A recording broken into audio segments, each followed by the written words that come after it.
தையல்காரர் ஒருவர் தனது கடையில் துணிகள் தைத்துக் கொண்டிருந்தார். அவருடைய மகன் அருகிலிருந்து அவர் வேலை செய்வதைப் பார்த்துக் கொண்டிருந்தான்.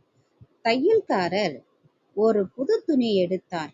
அதை அழகிய கத்தரிக்கோலால் துண்டுகளாக வெட்டினார். பின்னர் கத்தரிக்கோலை கால் அருகே போட்டுவிட்டு துணியை தைக்கலானார்.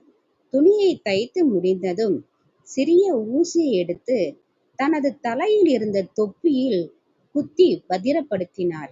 இதை பார்த்துக் கொண்டிருந்த மகன் அவரிடம், அப்பா, கத்தரிக்கோல் விலை உயர்ந்தது, அழகானது, அதை அலட்சியமாக காலடியில் போடுகிறீர்கள். ஊசி சிறியது, மலிவானது, ஆனால் அதை தலையில் பாதுகாக்கிறீர்கள். அது ஏன் என்று கேட்டான். நீ சொல்வது உண்மைதான் என்றார் தையல்காரர்.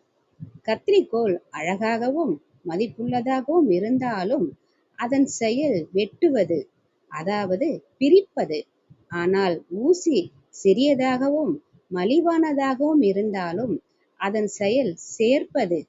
ஒருவருடைய மதிப்பு அவருடைய செயலைக் கொண்டே நிர்ணயிக்கப்படுகிறது, அவர் உருவத்தை வைத்து அல்ல. நல்லதையே செய்வோம், நல்லவர்களாகவே வாழ்வோம். நன்றி, வணக்கம்.